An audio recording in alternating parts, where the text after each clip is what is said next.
Hey, YouTubers, Tazman here, bringing you another episode of Solasta.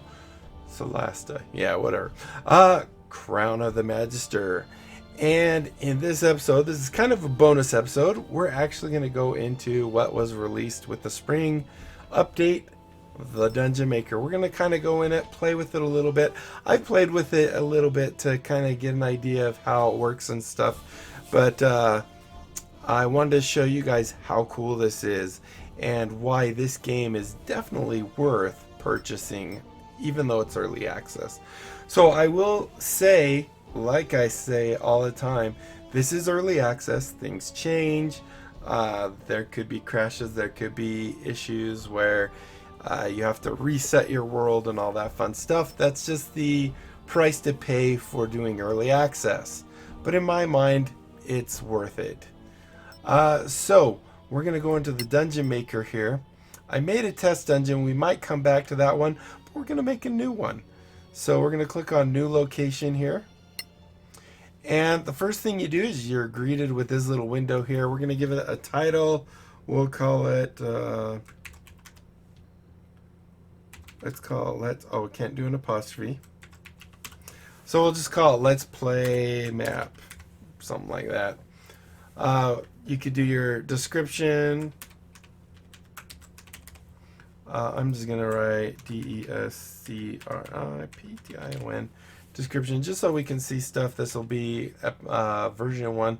Then we can say what character level we expect players to be in order to play this. Let's just say maybe 1 to 2. So we have a couple, actually we don't have a couple here. There will be other environments that you're able to get, and that will change, kind of the theme of the map itself. Necropolis right now is the only one available. You can create medium, small, or large maps.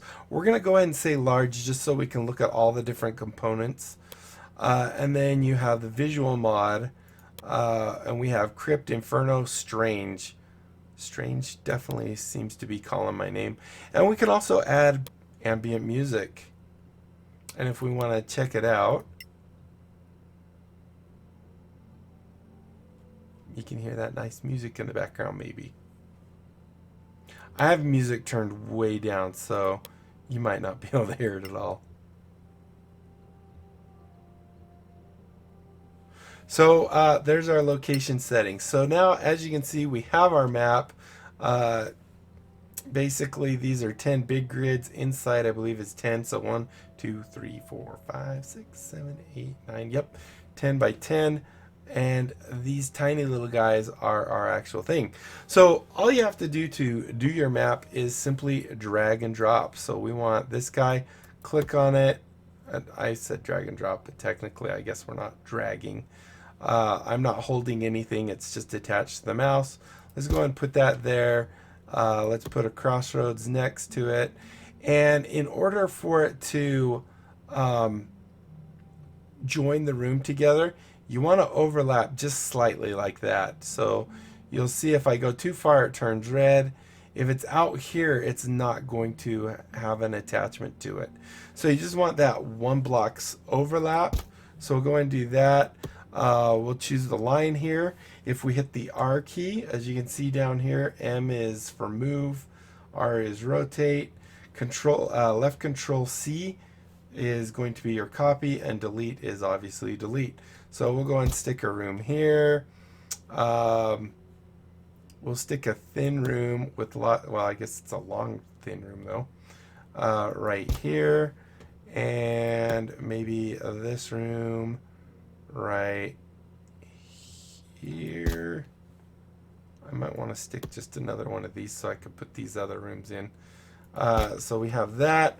Let's go ahead and we're just going to kind of build downward from here. We're just going to take this one. Now the difference between these rooms here and these rooms here, these ones are pre-furnished. So as you can see, it's showing there's little torches in there and stuff, and we'll show you those in just a minute. So we'll go ahead and do that. You can see there's lots of little things inside this room. We have some burning torches. We have some statues. We have a container for loot. We have a tomb. We have a tomb that can be entered. There's some blocks. We have a vase. So we have lots of different things that we can put in here. Let's go ahead. We'll grab the hallway. Throw that on next, right there. Let's do a line. This is going to, I want to put this actually, I'm trying to think, let's do the big room first. So let's do the big room and then we'll do that line. So go ahead and put that there, and we'll go ahead and put our line right here at the bottom. So now one thing you want to do, once you get your room, your design laid out, I mean, this isn't the best design at all, but once you do that, then you'll click on this next thing over, and you're going to want wall blockers. So you can have walls with a hole. So for example, if we want to, we'll hit R here. So you can see here we can put a wall with a hole, and that will make it so we can actually go in there.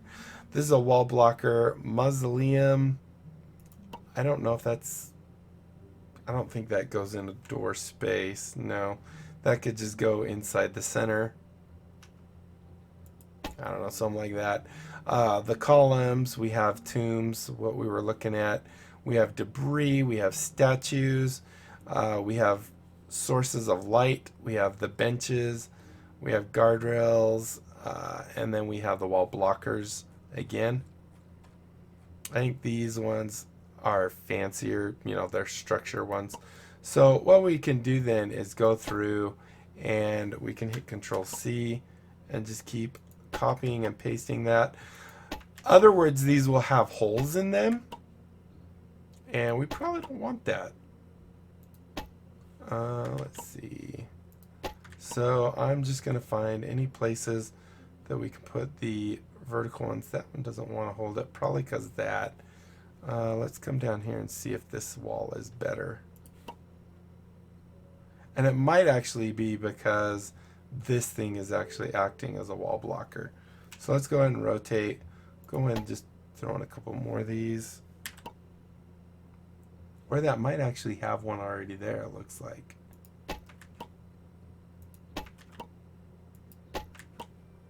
So in with this room, I'm going to leave one open just so we can see what it actually looks like if we don't put in a wall blocker. And who knows, I might even miss some on accident. Those ones look like they have them. Oh, this one didn't have one. So there you go, you have your wall blockers. Then you also have your containers and stuff, and special items, basically is what this is. So if we click on it, we can add a torch right here, you know, throw a torch on the wall right here.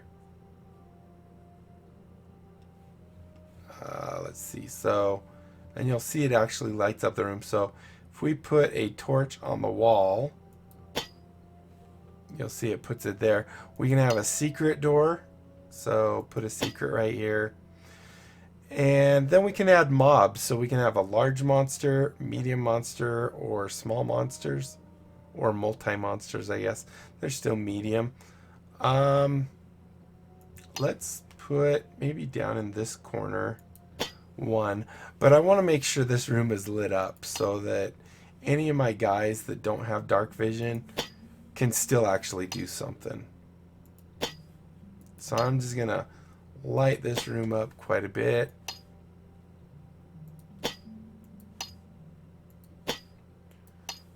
I think this is going to be plenty bright. Maybe we'll actually, do we have, I thought we had like, here we go. Oh, campfire's not what I'm thinking. So campfire can be a rest point, like where you can have your people take a short, long rest. I thought there was like candelabras and stuff where they, I mean, I don't know that these are just decorative. Let's check. We're going to put one right here and just see if it works like a light source. Maybe a fire basin in the room where our battle will take place. I keep wanting to drag it. Like maybe put fire basins on each corner of the mausoleum.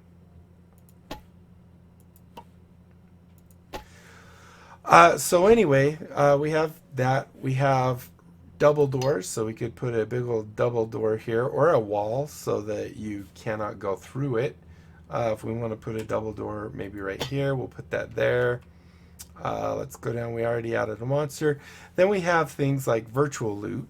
As you can see, this generic purpose loot interaction, which can be placed on any prop. So we can turn something into a loot.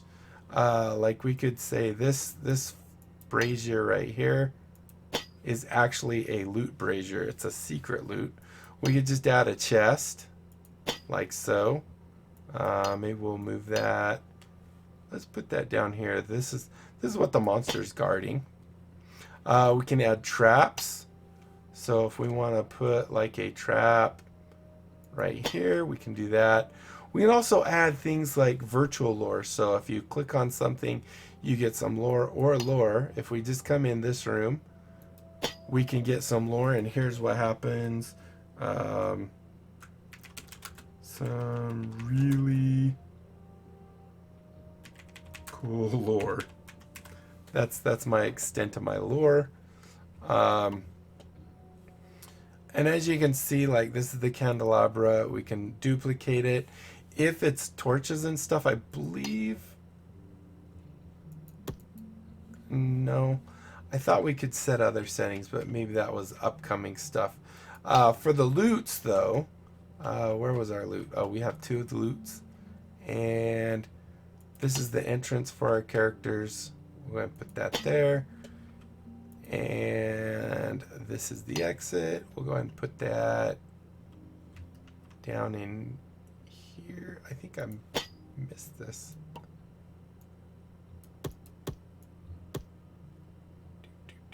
Right there. We might have to get rid of the passage, so get rid of that one. And get rid of that one so we can actually go in there. I'm going to get rid of the mausoleum too, apparently, because we won't be able to get. And then we have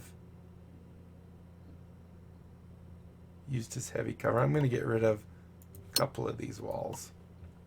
I just want to make sure we can actually exit. And that's about it. Now with our treasures and stuff, we can actually click on it and we can generate treasure for this. So we can add explicit items, things that we definitely want in there, or we can use just a loot pack idea. We can say it's locked, we can say it's trapped with the DC, let's just say DC 10. We can say CR0 loot, CR1 loot. Let's go ahead and add CR1 loot. And now you can see this treasure will automatically generate CR1 loot.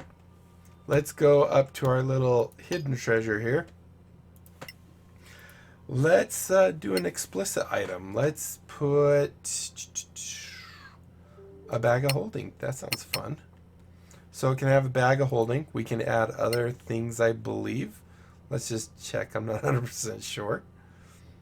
Let's see. How about circulated blasting? There you go. So added two things. This one's going to be locked and trapped. I'm going to set them relatively low because, well, no, we'll leave it 10. I think that's fine. All right. So now that we have at least a small example of each of these different components, we have our lore, we have our secret. We can actually make it so that let's set this one a little higher, maybe 15. And I think that's it. I think we have all our walls in place. We have our design there, and let's go ahead and save it. And then what we can do is we can click playtest over here and actually test it. So remember, in this room we'll find there is a hole in the wall, and we'll see what that does.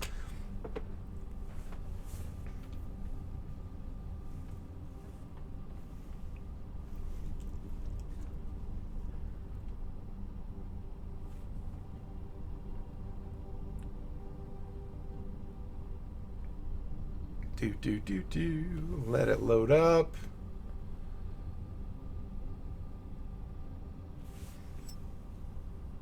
And there we go. Let's go ahead and jump in. So you'll see it automatically generated all the cool stuff around us. It did all our walls. You can see we have a nice, that was the fancier wall there. If we come in here, we should get some lore as we get near the candelabra. There we go, some really cool lore. Yeah, we can't start and stop that. We have a hole over here. Wasn't it a hole? Can't remember. Is it this one?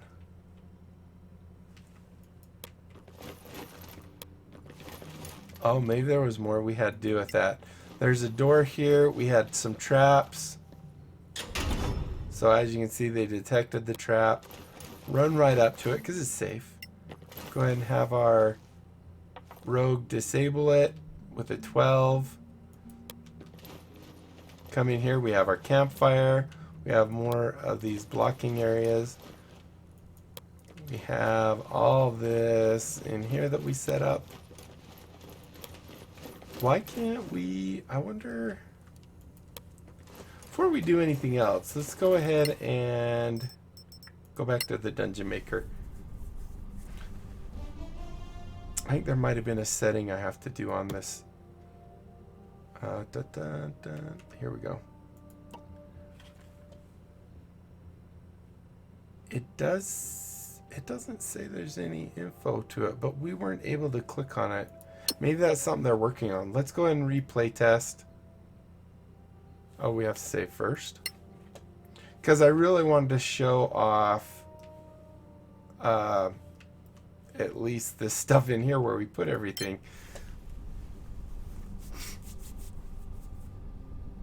So let's try that once more. Loaded quicker this time, maybe because it was kind of cached. So if we come in here, grab our guys. Now we have an opening over here. So clearly we have an opening over here as well. Oh, our mob. We didn't actually tell it what mob to use. So if we come over here, Thought I'd miss you, eh? our rogue obviously detected a wall. So I'm going to go ahead and try and open it.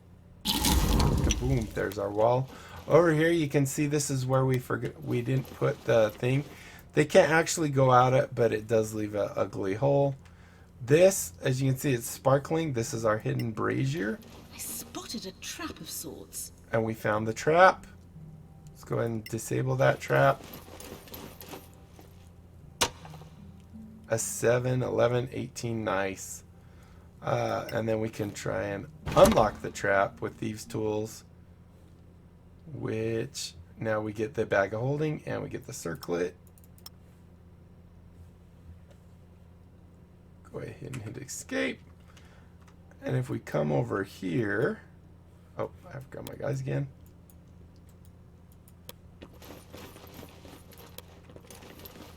I'm not 100% sure we made the monster. Nope, we did not. We didn't tell it what monster to put there, so free chest. Looks like he got it. Oh, look at the random loot it gave us. Whew, nice. Okay, so there you go. Let's go ahead and we'll run over to the exit. We're gonna have our other trap over here again.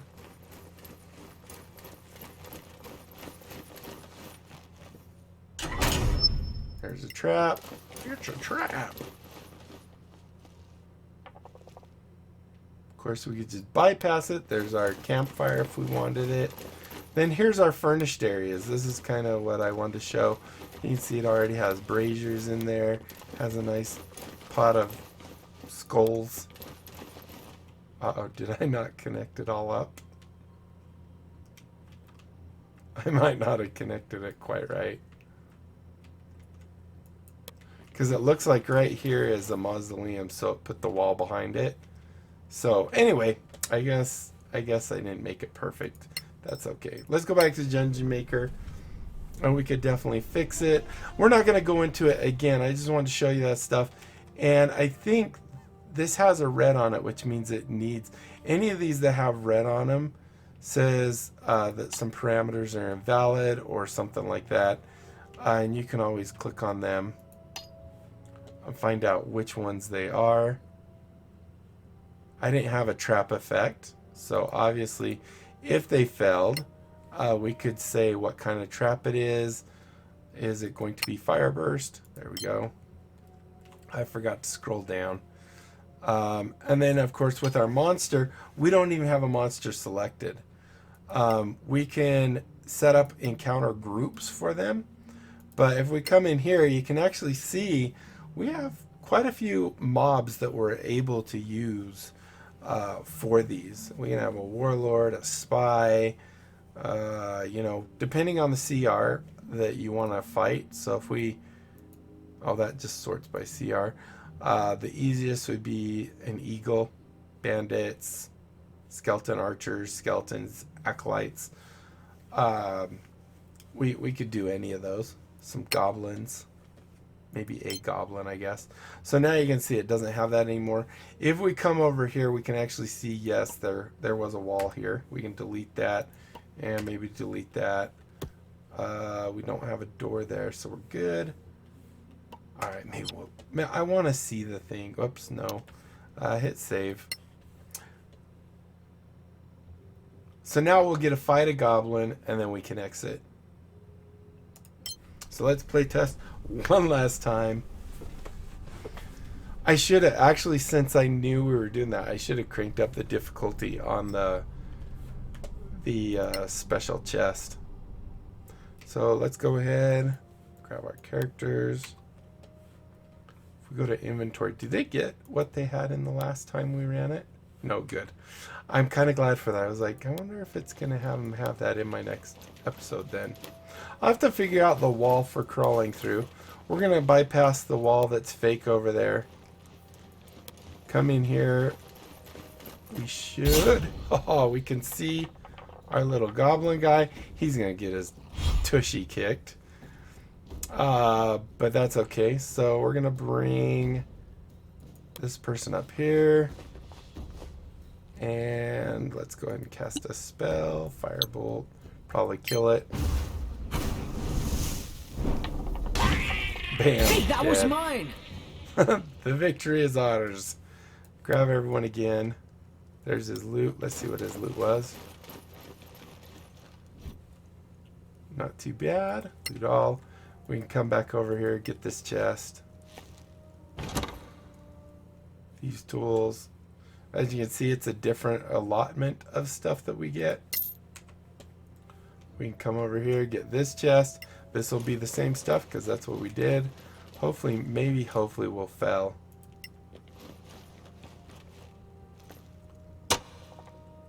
And it's going to take a lot for him to fail because I did expertise. And there we go. There's our two things. And I'm curious how the bag of holding actually works, to tell you the truth. Let's go open this door.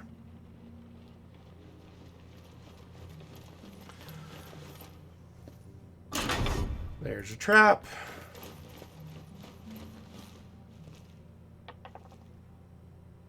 There we go. Come down here.